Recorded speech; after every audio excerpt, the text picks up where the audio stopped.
I am the oldest of three girls. I have my younger sisters are 4 and 13 years younger than I am. Grew up in a military family. My father is career military, so I grew up in Hawaii, Alaska, Rhode Island, and California. Um, Came to California when I was about 15 and lived here ever since. Um, Went to school in San Diego, went to college there, but came up to San Francisco for graduate school, and I have never left since. That was back in 1997.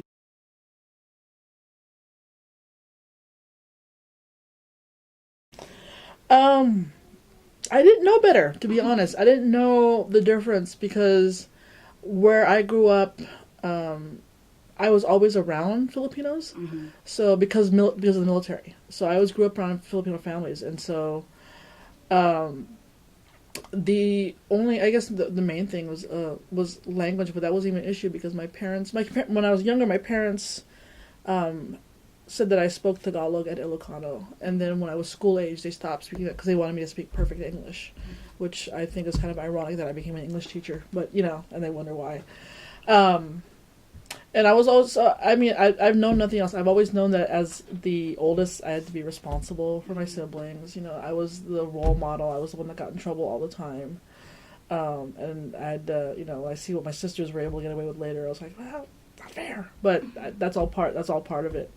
Um, but as far as, I guess, challenges, nothing that I see as terribly unusual because, I've talked to other people and we all go through the same things growing up. And I've always been privileged to be around a Filipino community wherever I was, so I never felt like an outsider or that I didn't belong because there was always other folks around. So when I was in high school, I went to when I went to junior high.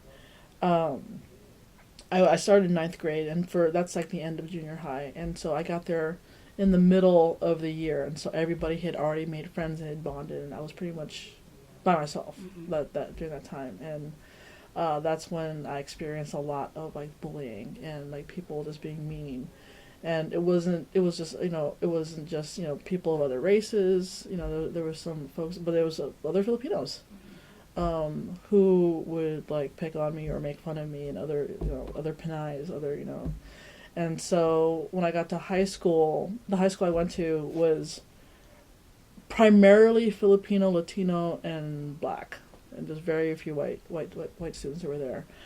And so I did better there because I had my friends and I had folks that I hung out. But it was there that I was encouraged by my 10th grade, my sophomore English teacher, and she saw that I liked to write, and she said she saw a talent in my writing, and she actually encouraged me to take community college classes, which was terrifying for me at the time. So, but I took journalism instead. I was on the school paper as far as writing, and so it was in high school where I kind of decided that I wanted to go into English, that I wanted to study that more. Um, but when I got to college, I was the only Filipino was an English major, and I tried to. My first year, I tried to associate myself with the Filipino orgs that were there, and my friends and I were trying to join this organization. And we went to the first meeting, and nobody talked to us. No one introduced themselves. No one said hello. And I was so angry and so upset that I didn't want anything to do with Filipinos for a good 2 years. And so I dove into I studied ethnic American literature. I studied women as literature. I studied the Bible. I studied everything else, and it wasn't until I met another professor who introduced me to Filipino American, to Jessica Hagedorn, to Dog Eaters. That's where I found kind of my trajectory, like where I wanted to study. But it kind of went through that whole being rejected by people of my own culture to kind of make me come around to get to that. But that didn't happen until college, and I was kind of surprised because I thought college was supposed to be, everybody's open and you can talk about these things, but it was like high school, and it was like junior high all over again. Yeah.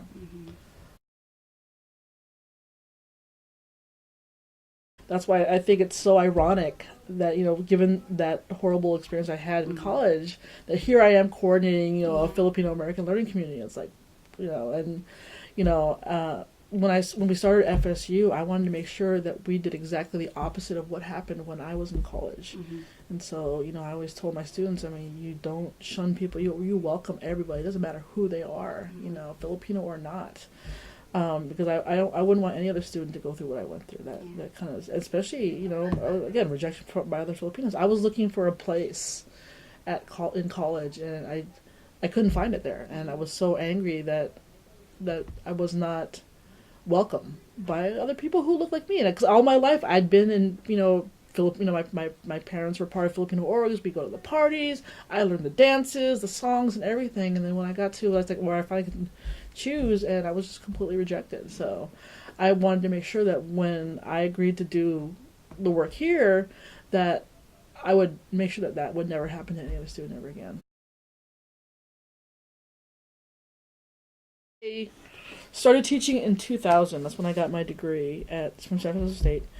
And then when I graduated, so I had gotten my degree in literature, and so I was qualified to teach composition. And then in 2002, I graduated with my second degree in composition. And I had met during my studies another professor, Karen Wong, here at Skyline, and she had come to our class to give a presentation. And, she noticed that I was, one of, maybe two women of color in the class. And she's like, when you graduate, call me. So when I graduated, I called her. And she was in China. So I had to wait for her to return my call. And then she introduced me to her dean. And her dean literally hired me on the spot and gave me classes here. And that was in 2002. And then after I'd been here for about a year, my dean at the time, she came up to me. She's like, would you like to do the Kababayan program? I said, yeah, great. What is it? And at the time, it had started out as a kind of a mentoring and an advising program. And she wanted to revamp the program so that English would be the centerpiece. So much like the Puente program. And so she gave me the class. I had the students, and it just went from there. I started with one English 846 class, and that was back in fall of 2003. That's how it all started. It's oh man, how do you describe women empowerment? It's especially in light of the recent events with it. It's so hard to think about because when you think of the word power, it's like you almost automatically think almost like male, because power is usually associated with men, and it's almost when you say women or female empowerment, you have to have that qualifier there. And it's like, why? Power is for everybody. Everybody should have that kind of power.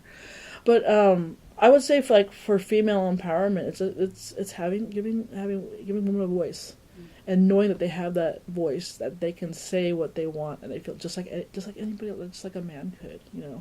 That she can make the decisions for herself. That being able to not be silent. I mean, it has to do with, and whether that means in words or in actions. I mean, being able to express yourself, without fear, without backlash. Just providing the space, giving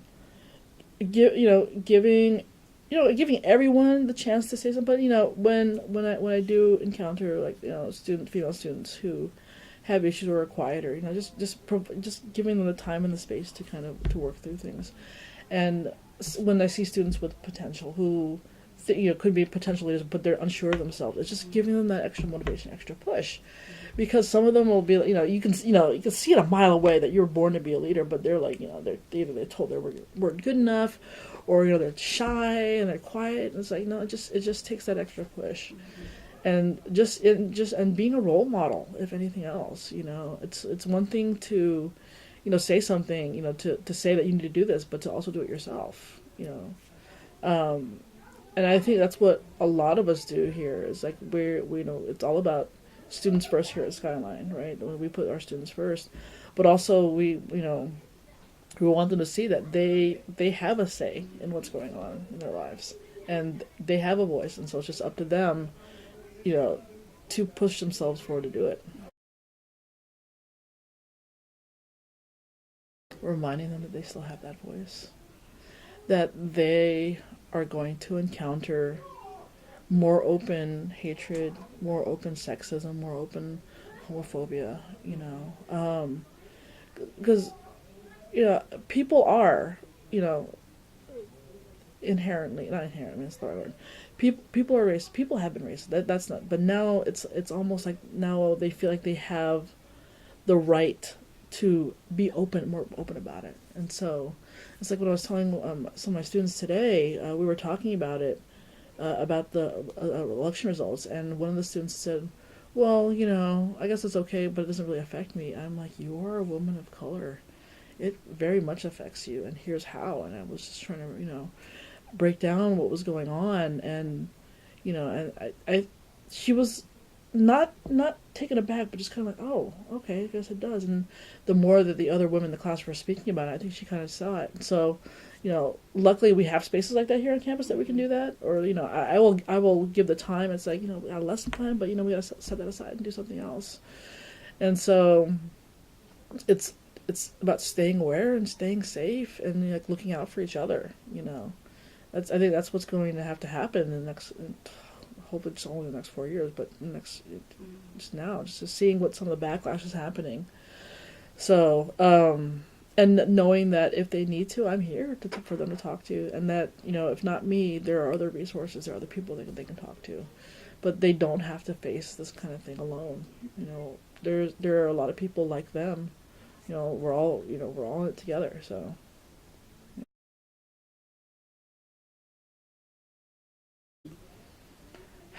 It's hard to say. I've been teaching for 16 years, and God, that alone to me is an accomplishment. Holy moly, 16 years.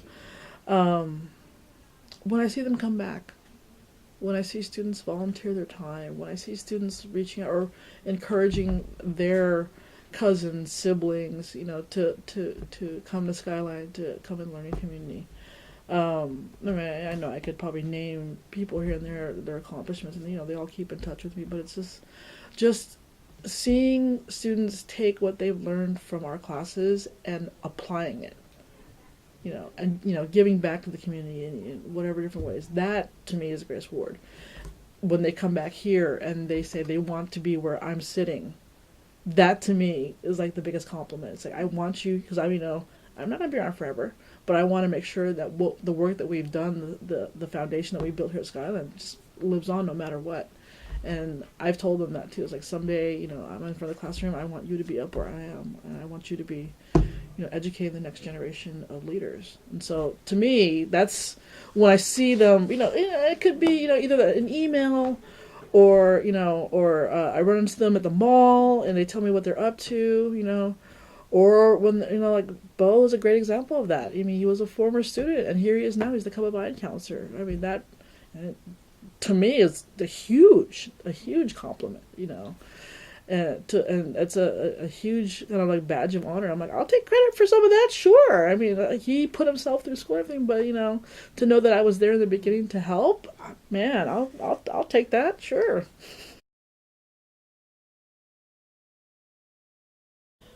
I guess that to me this doesn't work, right? That if it was a job, then I wouldn't be enjoying it. I enjoy what I do, and I just want people to know that that I became a teacher not for the money, not for the glory, but because I wanted. I mean, I wanted to educate people. I want people to keep doing that, keep pushing it forward. So to be remembered as one of the people who got you started, who helped you on that journey, who helped you. I mean, I'll take that, no problem.